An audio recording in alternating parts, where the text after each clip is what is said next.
It's time for this week's Tarot Snapshot. Thank you for being here, and a reminder that the Tarot Snapshot is my weekly Sunday evening reading. It takes about 10 minutes to get through this. I don't like going more than that, but it is a 3-card reading. We're going to take a look at a card that represents us in this moment.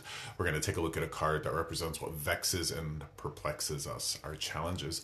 We'll take a look at a card that is what we need to know, that will heal and reveal for us. So 3 cards, who we are, what challenges us, and what are the ways through that challenge. Now, fascinating that usually I use one deck to do this, but I'm going to use 3 decks.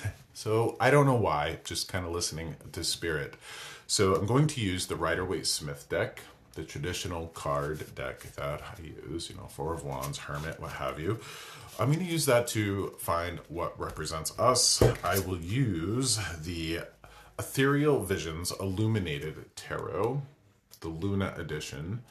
Now, this is the 2nd edition of this deck, where this deck, the Ethereal Visions Illuminated Tarot, just the normal version, or the first version, if you will be what heals and reveals. So 3 cards. Now, why are there 2 versions? And they're really different.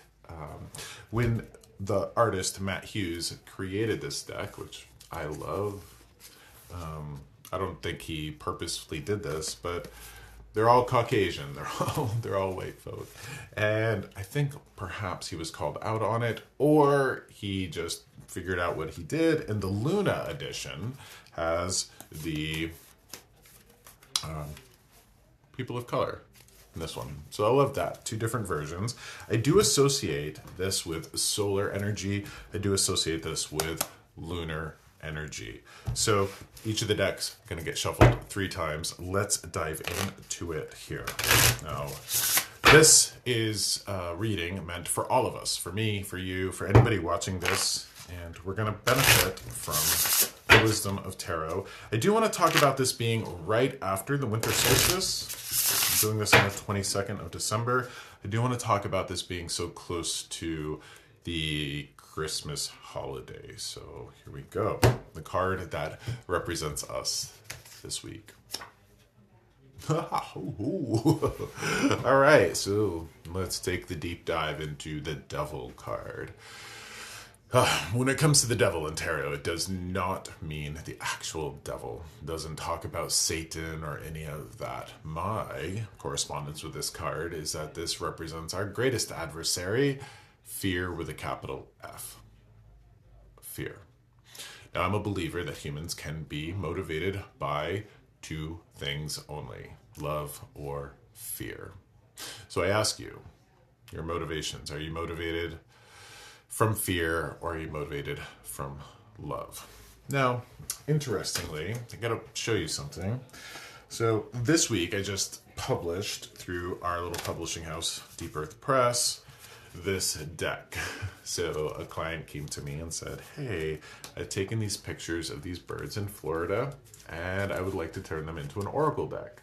Difference between an oracle deck and a tarot deck is an oracle deck is just really meanings assigned to different symbols. Like this one is the red-shouldered hawk for gratitude.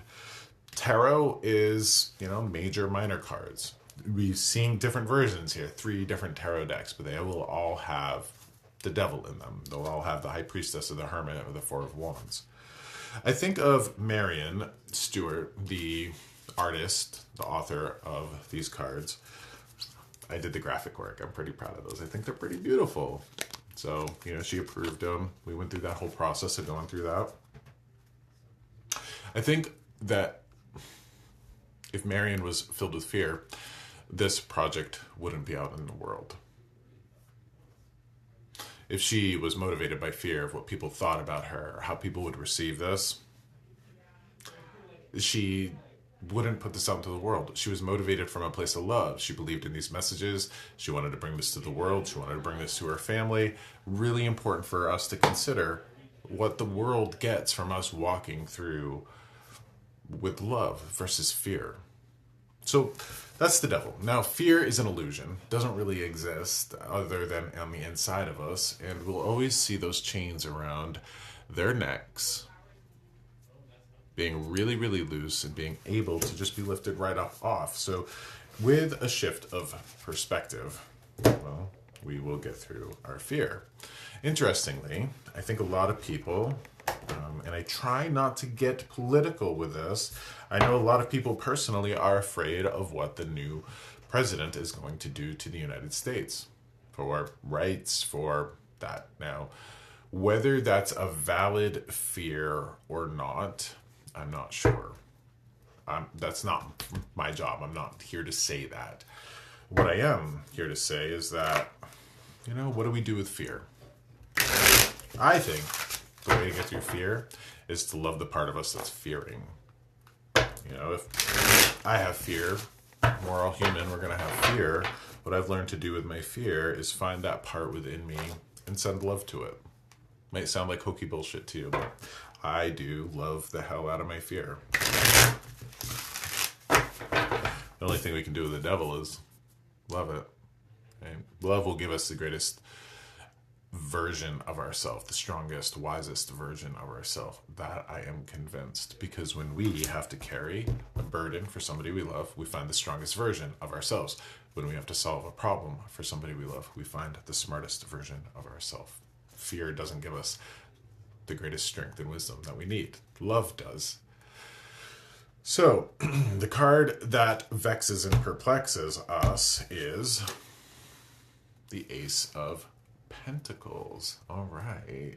So the Ace of Pentacles, interestingly, I see this as the gift to the world itself. This is the physical realm. This is not spirit. This is not wands, fire. This is not air. This is not water. This is firmament. This is earth. This is the physical realm that we're all in. We can be perplexed by that. Now, I think that it's important for us to ask, hey, do you believe in a higher power? Okay. I think if you're watching this, you probably do. How can we reconcile our belief with a higher power while also walking through a world that might legitimately cause us to fear? I think that we all have hopes and dreams. I think to a great degree we have faith. How can we believe in God or spirit or source or universe if there are legitimate monsters in this world? How can we believe in a good world, a beautiful world, a world given to us from love, if there are legitimate reasons to fear? And I said that fear was an illusion, but not necessarily all the time. If I'm walking through a wolf den, I'm going to be a little afraid. And walking through a wolf den, I'm not sure how much love's going to help me, but I should be doing my damnedest to tap into that strongest, wisest version of myself. So this is really saying, yeah, the world is scary. There's viruses, there are animals, there's villains, there's abusers and predators and rock slides and tsunamis, lightning strikes. There are forces of nature that we should be afraid of or perhaps aware of. But I see this combination of the devil and the Ace of Pentacles talking about, yeah, we got things to be afraid of. We're afraid. There's fear. What's causing us to fear? Goddamn world that God put here or source put here. We don't have the intelligence of what put us here. So I'm of that perspective, and I don't ask anybody else to be of this perspective, where I've gone through some pretty horrible things in my life. I know we're instigated by spirit. I know that those were horrible things that I had to go through to find a stronger, wiser, better version of me. So on the other side of those things, I'm very grateful that I went through them, because I wouldn't have been the person I was today if I hadn't gone through those challenges. So let's say that the next 4 years of the next president will cause us to have some fear, right? Let's say that there are things legitimately to fear from that experience. Can we see that as perhaps something that might lead us to a better place?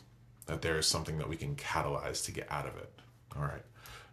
Now, I'm going longer than 10 minutes. I apologize. I just looked at the clock. 9 minutes and 30-something seconds. So let's get to the card that heals and reveals. So I want to talk about that spiritual wisdom, perhaps, of seeing things in a new light that, are there things in your past that you've experienced personally that you could see as a catalyst for growth and development?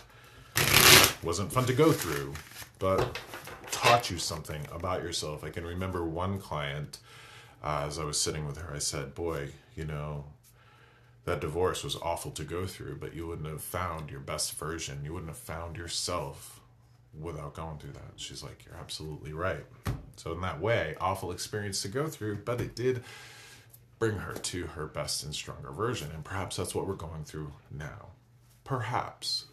The card that heals and reveals for us is the Three of Swords. Perspective.